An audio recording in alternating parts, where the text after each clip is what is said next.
What's up, guys? It's Chris from Pursuit of Possibility. Welcome to my channel. It's committed to sharing positive perspective and practical strategies to live life fully. One of my favorite aspects of this channel is what's called inspiring interviews.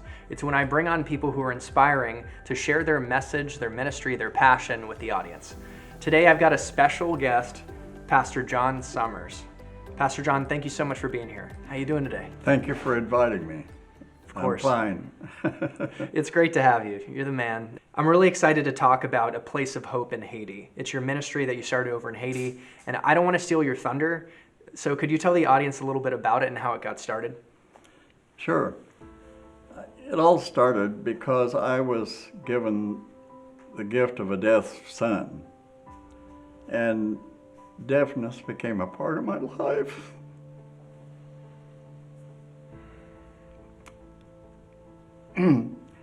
Through that experience with his deafness, I had a lot of thoughts about other people in the world who might be deaf in third world countries without any kind of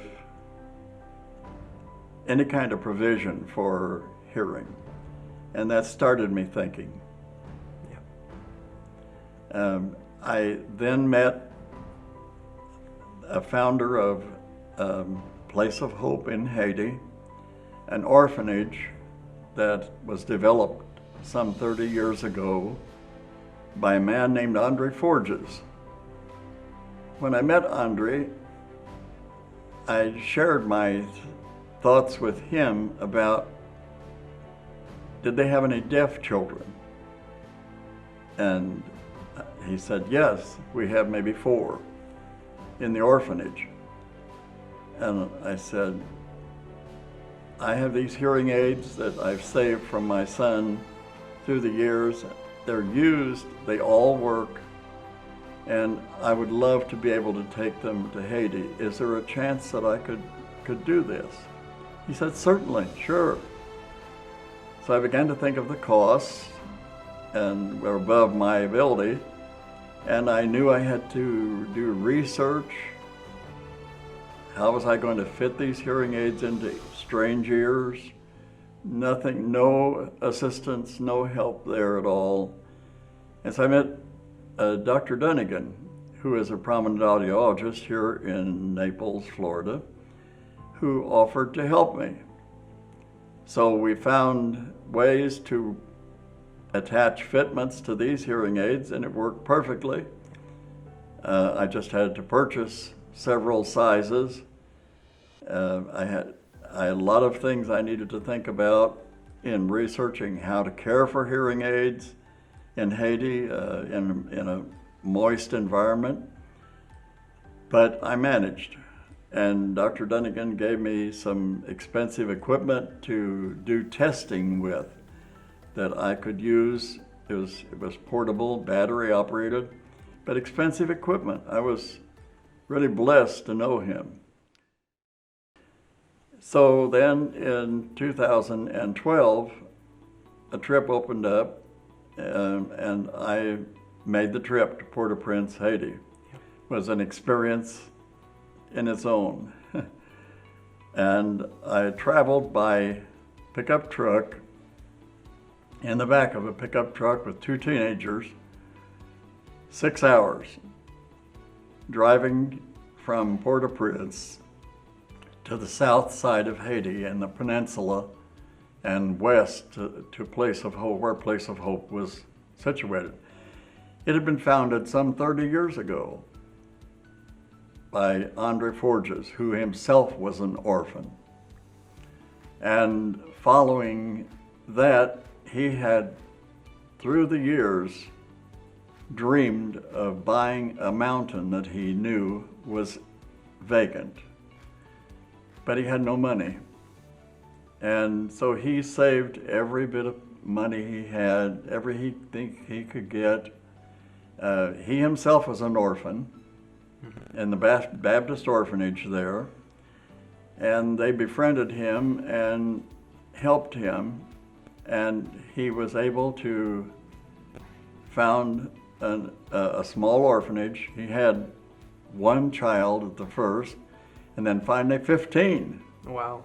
in his home, feeding them, caring for them, educating them. And so that's how it grew out. Then on my trip, I met this one deaf child who was maybe 9 years old. Donald was his name. And little Donald was separate because he had never been to school, never had any opportunity toward education, could not hear, only perhaps maybe heard thunder as it rattled in his head, and didn't know what it was. He was forsaken, lived in the open, stayed in churches sometimes, slept there, and begged food on the streets. Andre brought him to Place of Hope. So when I put a hearing aid on him, he could hear. He could hear sounds. That isn't to say that he automatically had knowledge of what he was hearing. Yeah. It was strange. A whole new world opened up to him, and he broke out in tears and grabbed me and hugged me. And so I became attached to this child. He would sit with me. He wanted to sit on my lap even. He wanted to hug me all the time, wherever I was. Here was Donald. My second one was a teenager, the teenager who was 18 maybe, his father had worked for the transportation department in Haiti and was killed suddenly by a coconut that dropped out of a tree. And his son was sent to the Deaf University in Port-au-Prince and given a free education. So here was my second boy who knew the Haitian Sign Language, but no one else knew the sign language. And he couldn't speak. He had never heard a sound, never heard his mother's voice, never heard his brothers or sister or heard their voice at all. And I fitted him with hearing aids, and he could hear in both ears. And he began to praise and began to hug me and even kiss me. Wow. And so then I discovered there was a hallway outside of my room, and I looked down that hallway, and it was literally packed with people who had come hoping that I could help them to hear. They were deaf people. Some of them had walked 9 miles out of the mountains. I worked that morning, from early morning, I worked until 6 o'clock that evening and never stopped to eat. I had additional 35 hearing aids that Dr. Dunnigan had given to me. So I had enough hearing aids, just enough to fit every person that came. That's perfect. It was an exciting time because when they could hear these boys as they began to holler and be thankful over their hearing. And they were praising down the hall. You could hear them, the people all happy because they're clapping their hands. And I saw every person that was there, and every person could hear a little bit, and some even more. It was amazing.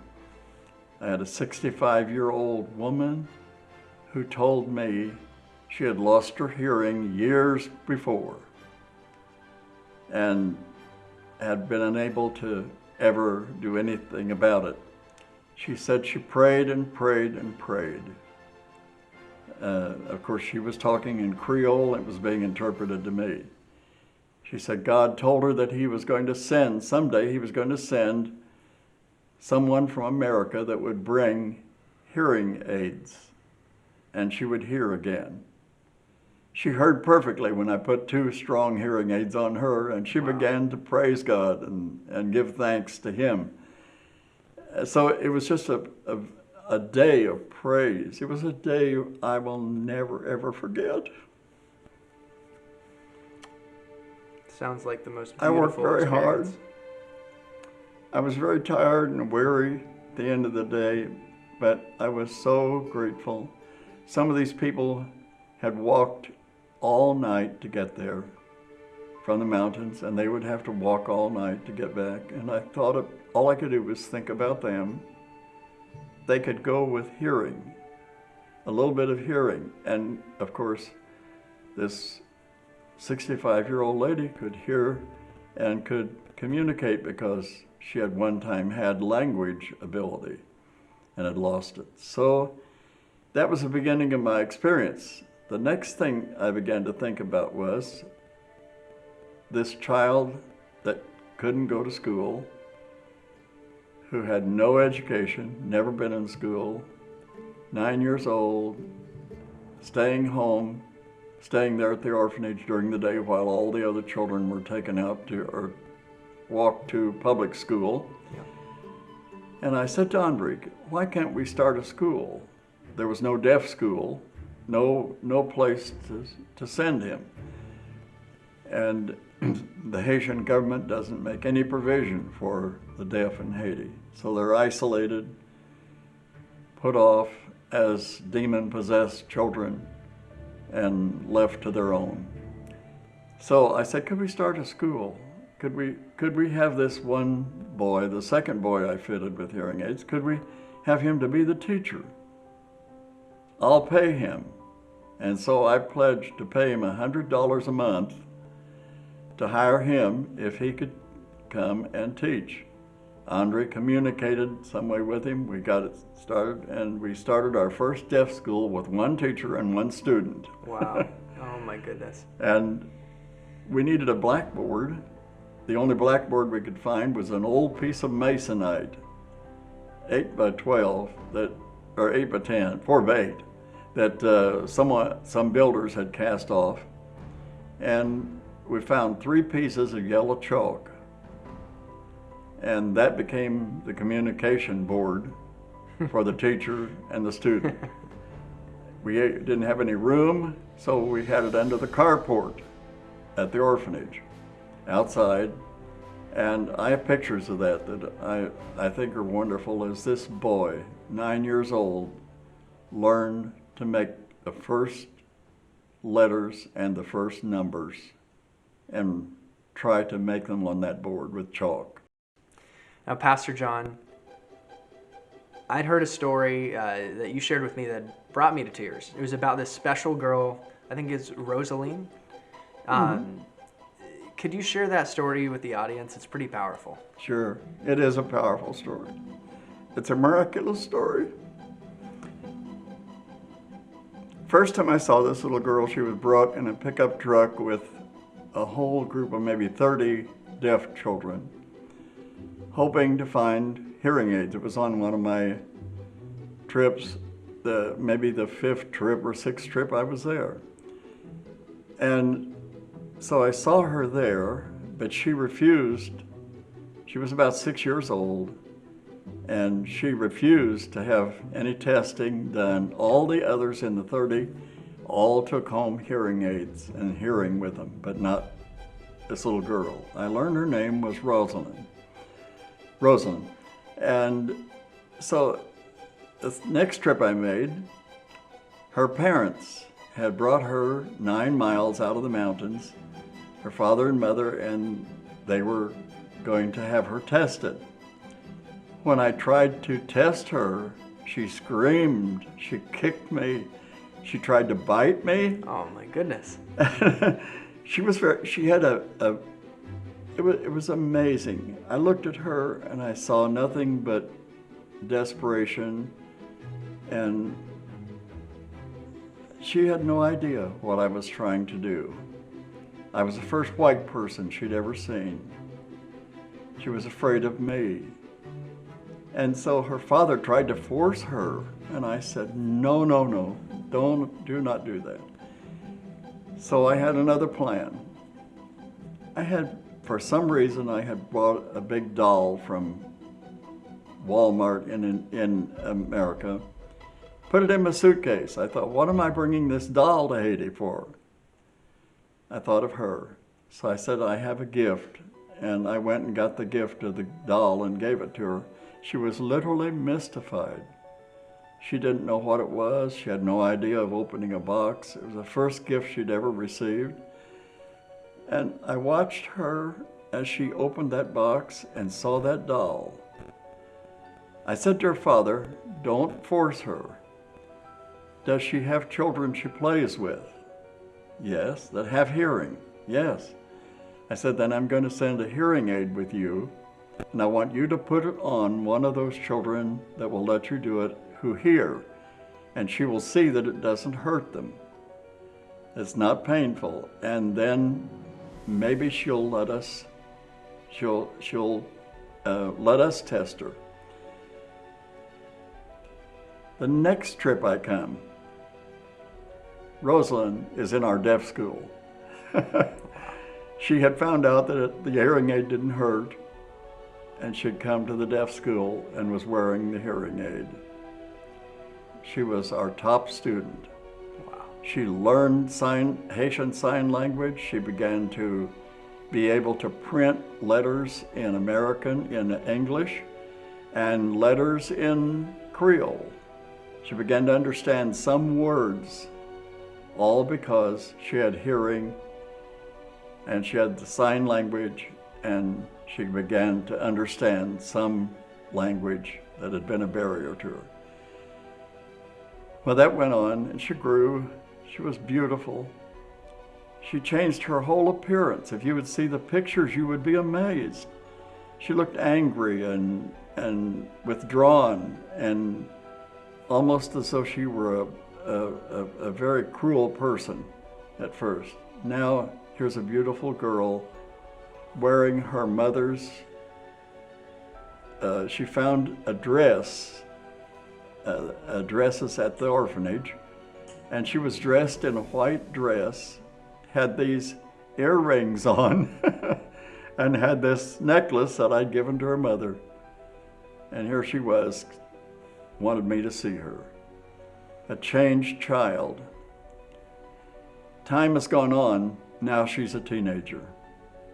She's one of the most beautiful girls I've ever seen.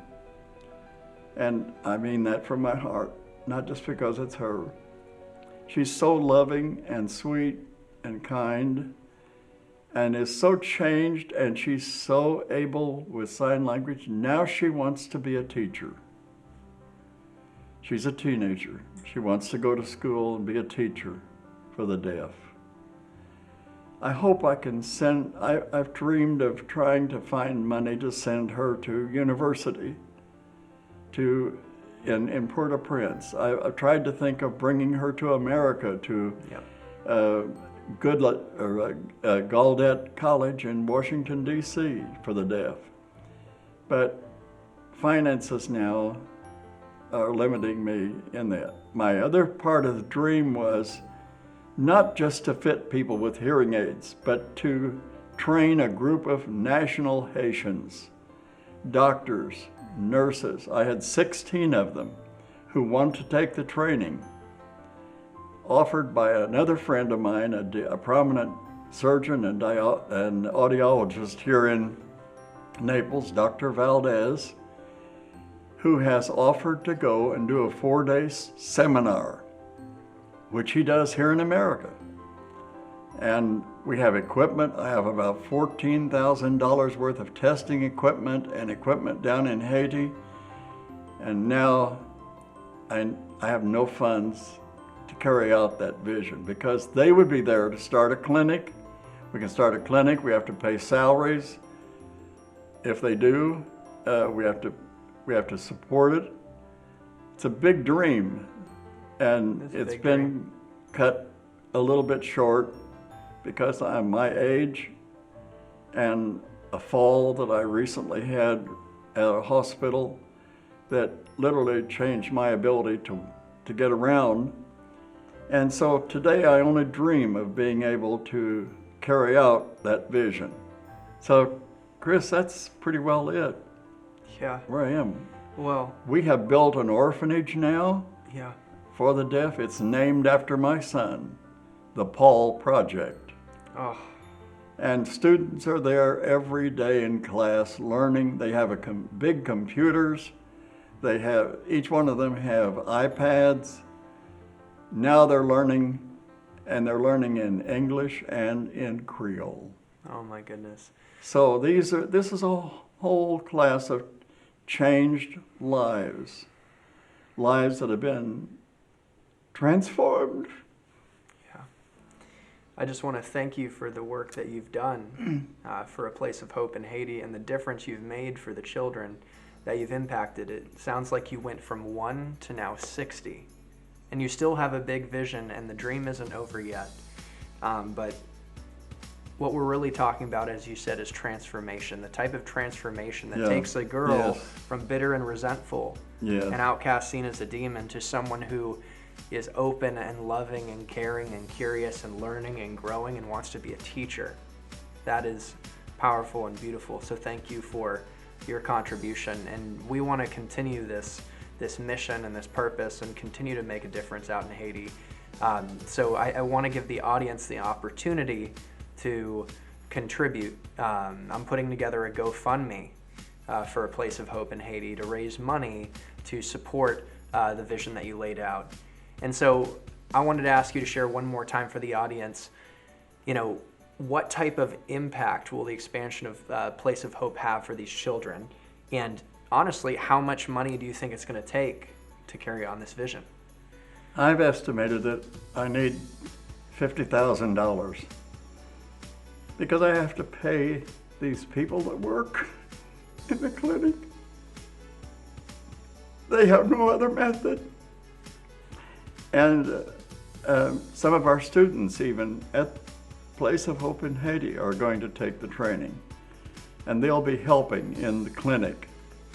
And the clinic will deal with not only hearing, but also seeing and sight, because there are a lot of sight impaired children in Haiti. And I have a doctor, a surgeon, and a doctor who wants to train the same group also in sight, and we'll buy equipment that we can create glasses on site and enable people to see, not only to hear. And this is important, Chris, because in Romans 10, we are told, how shall they hear except there be a preacher?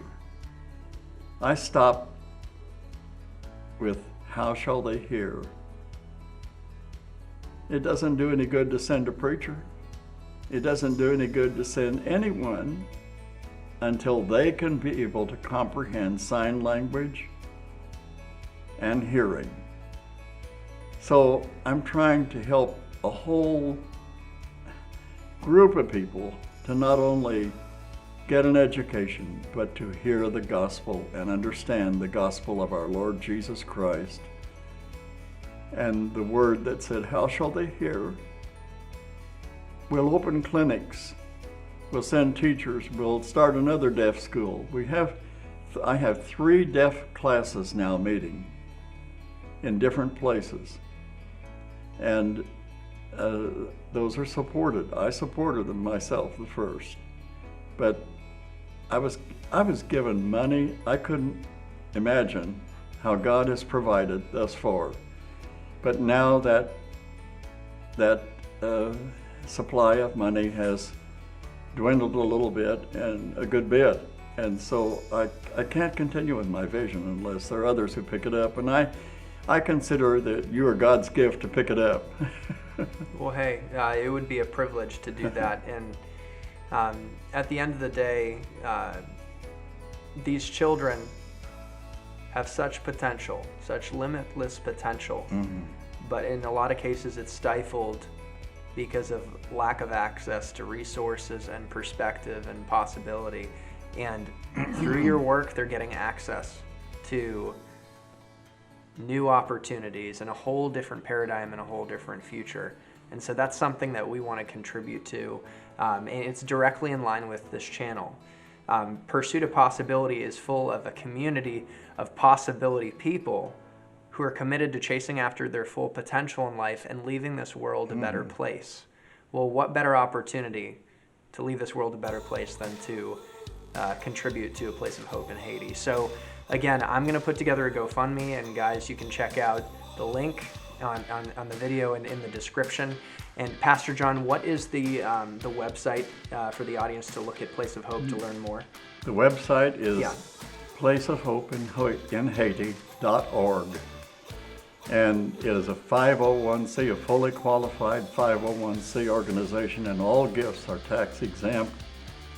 And they're given directly. I don't get any pay. I don't take any funds for anything. Absolutely. Every dollar goes to Haiti. Absolutely. So you have my commitment for $1,000 as a starting point. And to the audience, whether it's $1,000, much more or much less, whether it's $1, it all adds up, it all matters. And the contribution we make here will have an exponential ripple effect in this world. When you help a girl like Rosalind, she impacts so many other people through her teaching, and it's just it's exponential. So again, thank you so much for your time. This is what it's all about in life. I appreciate you. Thank you so much. Yeah. Thank you so much. Probably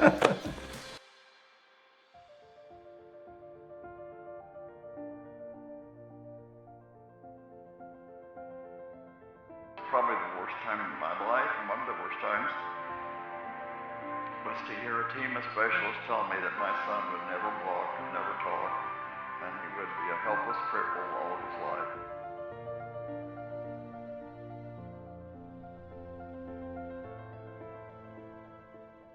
Pastor John, you said that your son Paul was the inspiration behind all of this. Yes. And didn't the doctor say he would never walk or talk? Yes.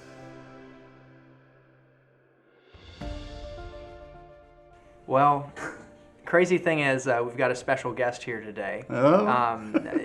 Someone named Paul. I think you know. Paul, you want to come in? Hey, brother. Good to see you.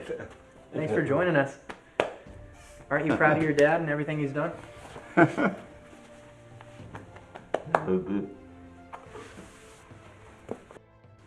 Well, I look at him today and I look at a miracle that has lasted, the miracle has taken 60 years to this point.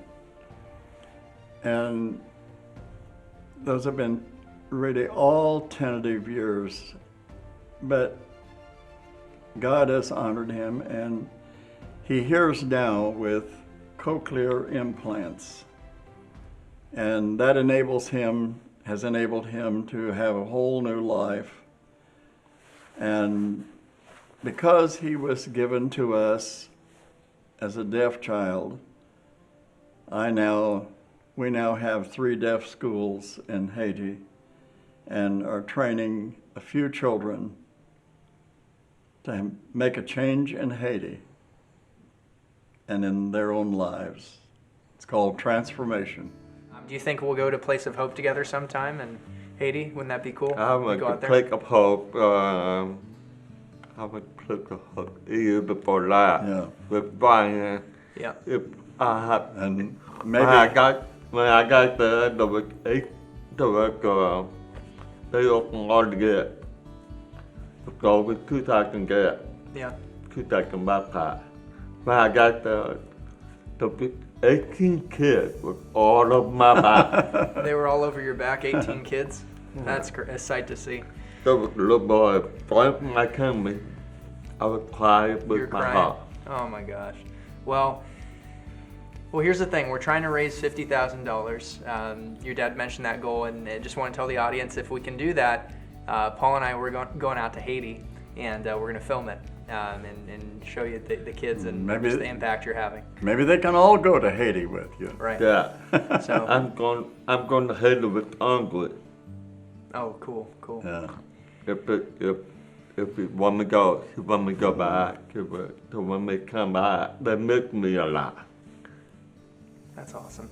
Well, guys, thank you so much, Pastor John and Paul, And for your thank time. you. Thank you. I give praise Thank only you. to God.